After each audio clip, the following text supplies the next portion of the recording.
విశాఖ జిల్లా భీమునిపట్నం జోన్ నేరెళ్లవలసలో ఎర్రమట్టి దెబ్బలు విధ్వంసంపై ఎమ్మెల్యే గంటా శ్రీనివాసరావు కామెంట్స్. భీమిలి ఎర్రమట్టి దెబ్బలను పరిశీలించిన ఎమ్మెల్యే గంటా శ్రీనివాసరావు 2019 నుండి గత ప్రభుత్వ హయాంలో ఎర్రమట్టి దెబ్బలు విధ్వంసాలకు నాంది పలికింది. Bheemili mutual aided cooperative building society భూములు చదును ఆపేయాలి. నిర్మాణ పనులపై కలెక్టర్ ఆధ్వర్యంలో నిపుణుల కమిటీ వేయాలి. నిపుణుల కమిటీ నివేదిక తర్వాత మాత్రమే పనులు చేపట్టాలి. సొసైటీ భూములు, జియో హెరిటేజ్ భూముల హద్దులను త్వరితగతిన నిర్ణయించాలి. భీమిలి కోఆపరేటివ్ బిల్డింగ్ సొసైటీ ఆధ్వర్యంలో గత 6 నెలలుగా జరుగుతున్న తవ్వకాలు. ఎర్రమట్టి దెబ్బలు దీనికి చాలా హిస్టారికల్ ఇంపార్టెన్స్, ఒక హెరిటేజ్ ప్రాధాన్యత ఇవన్నీ ఉన్న విషయం మనందరూ కూడా తెలుసు. గతంలో ఏదైనా సినిమా షూటింగ్లు చేయాలన్నా కూడా ఈ ప్రాంతాల్లో ప్రత్యేకంగా పర్మిషన్లు తీసుకొని ఇక్కడ లోపలికి ఎంటర్ కావాలన్నా కూడా అనుమతులతోనే అవకాశం ఉండేది. విశాఖపట్నానికి ఒక అలంకారప్రాయంగా ఈ ఎర్రమట్టి దెబ్బలు ఉండేవి. ఒక పక్క ఎన్ఎస్ కళింగ మనకి డిఫెన్స్లో అతి సెన్సిటివ్, మరో పక్క సముద్రం, ఆ పక్కనే ఉన్న ఎర్రమట్టి దెబ్బలు. దీనికి సంబంధించి ఇక్కడ భీమిలి డెవలప్మెంట్ కోఆపరేటివ్ సొసైటీ పేరుతోటి లాంగ్ బ్యాక్ కొంతమంది సభ్యులు కలిసి ఆ రోజు ఇక్కడ ల్యాండ్ మాకు అలాట్మెంట్ చేయండి, డెవలప్మెంట్ చెప్పి ఆ రోజు వాళ్ళు అప్లికేషన్ పెట్టుకోవడం, దాన్ని ప్రాసెస్ చేసి దాని తర్వాత మరి అదే కదా ఇప్పుడు ఇక్కడ బాబూజీ తల వచ్చేది, బాబూజీ తల వస్తుంది, నువ్వు కూడా అర్థం చేసుకోవాలి. కెమెరామెన్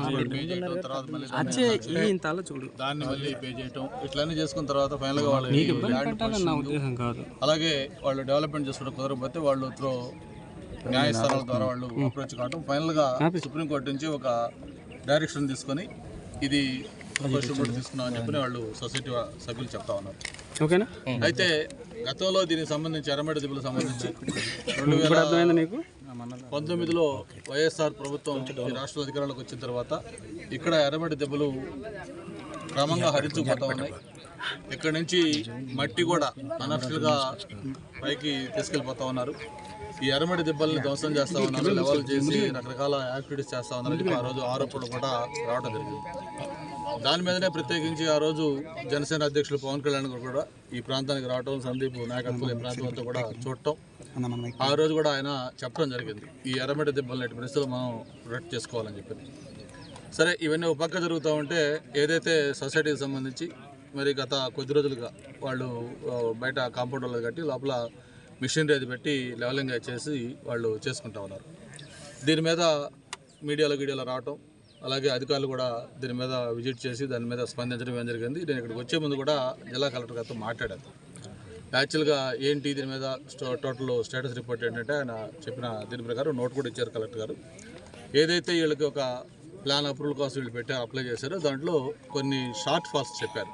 ఒక 7 పాయింట్లు సిఆర్జెడ్ అనుమతులు, అలాగే ఈ జియో హెరిటేజ్ కింద కొంత ల్యాండ్ ఉంది కాబట్టి దానికి సంబంధించినవి, ఒక పక్క కళింగా ఉంది కాబట్టి దాని అనుమతులు, ఇట్లకు సంబంధించినవన్నీ కూడా షార్ట్ ఫాల్స్ కంప్లీట్ చేయమని చెప్పని వాళ్ళకి అప్రూవల్ ఇచ్చినప్పుడు డిమ్డ్ అప్రూవల్ ఆ షార్ట్ ఫాల్స్ కంప్లీట్ చేసుకోకుండా వాళ్ళు చేస్తున్నారు. దీని మీద ఇప్పుడు మళ్ళీ ఎప్పుడైతే మీడియాలో అంతా వచ్చి స్థానికంగా ఉన్న వాళ్ళందరూ కూడా దీని మీద ఆందోళన చెందుతూ ఉన్నారు. దీనికి సంబంధించి ఒక డీటెయిల్డ్ ఎంక్వైరీ చేయమని చెప్పి కలెక్టర్ గారు చెప్పడం జరిగింది. దాన్ని కలెక్టర్ గారు కూడా అంగీకరించారు.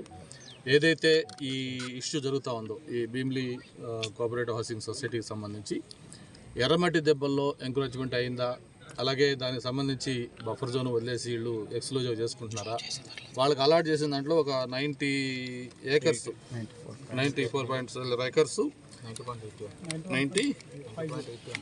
91 ఏకర్స్ అనుకోండి అనేది ఆల్రెడీ ఈ మార్క్ చేసిన దాంట్లో ఆల్రెడీ అప్పుడు డిక్లేర్ చేసి దాన్ని సపరేట్ కూడా ఏం మార్క్ చేశారని చెప్తున్నారు. ఇప్పుడే ఆర్డీఓ కూడా చేసి ఆ తర్వాత ఎర్రమట్టి దెబ్బలు వచ్చేటట్టుగా దానికి సంబంధం లేకుండా వీళ్ళకి ఈ లేఅవుట్ ఇచ్చారనేది ప్రస్తుతం నేను చెప్తున్నాం.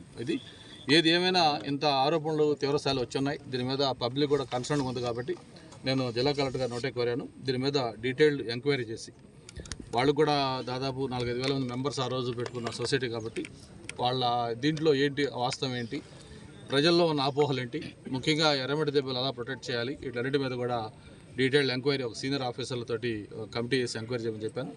కలెక్టర్ గారు కూడా అంగీకరించారు. వెంటనే తప్పకుండా రెవెన్యూ, అలాగే కార్పొరేషన్ సైడ్ నుంచి, అలాగే మైనింగ్ సైడ్, ఫారెస్ట్ 4 డిపార్ట్మెంట్లో సీనియర్ ఆఫీసర్లు పెట్టి దీని మీద డీటెయిల్డ్ ఎంక్వైరీ చేసి ఫస్ట్ మొత్తం దాన్ని క్లియర్గా మార్క్ చేయటం.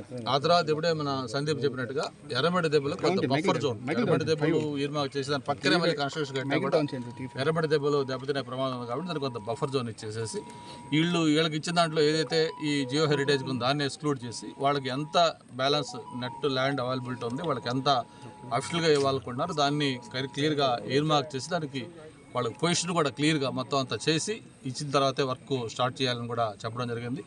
దానికి సొసైటీ వాళ్ళు కూడా తప్పకుండా సార్ మాకు కూడా ఈ వివాదాలు ఎక్కడ లేదు, మాకు అన్ని అనుమతులు వచ్చి అన్ని చేసినా మేము చేసుకుంటాం, మాకు కూడా ఈ వివాదాలు లేకుండా మాకు కూడా మా సైట్ ఎక్కడ ఉంది మాకు అలాట్ అయింది మాకు చేస్తే మాకు కూడా హ్యాపీగా ఉంటామని వాళ్ళు కూడా చెప్పారు. దీనికి ఒక లాజికల్ కన్క్లూజన్ తీసుకోవాలి. అల్టిమేట్గా ఈ ప్రభుత్వం మీద ఒక ప్రజలు పెద్ద ఎక్స్పెక్టేషన్ పెట్టుకున్నారు.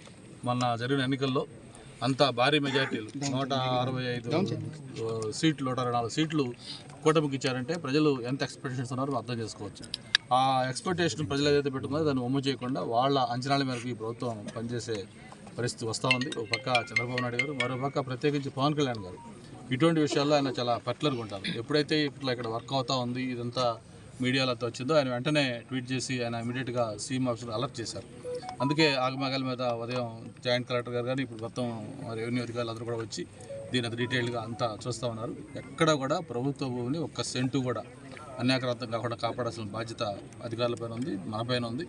అలాగే అట్ ద సేమ్ టైం వాళ్ళకి లీగల్గా ఆథరైజ్డ్గా అన్ని అనుభవంతోటి ఏదైతే వాళ్ళకి గవర్నమెంట్ అలాట్ చేసిందో దాంట్లో వాళ్ళకి ఈ డివైడ్ చేయకుండా వాళ్ళు చేసుకుంటే వాళ్ళకి కూడా ఇబ్బందులు పెట్టకుండా చేయాల్సిన బాధ్యత కూడా మనపైన ఉంది. కాబట్టి ఇవన్నీ కూడా అడ్రస్ చేసే విధంగా ఆ కమిటీ డీటెయిల్డ్గా ఎంక్వైరీ చేసి రిపోర్ట్ ఇస్తుంది.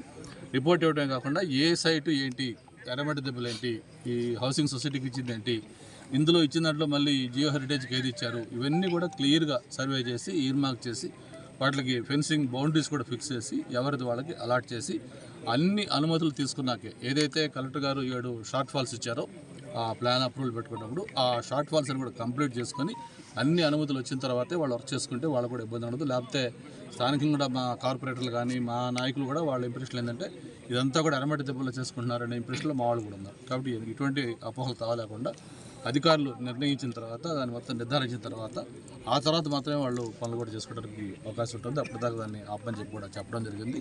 దీని మీద కలెక్టర్ గారు ఇమీడియట్గా ఆ కమిటీ కాన్స్టిట్యూట్ చేసి ఎంక్వైరీ చేసి ఆ రిపోర్ట్ ఇస్తారు. రిపోర్ట్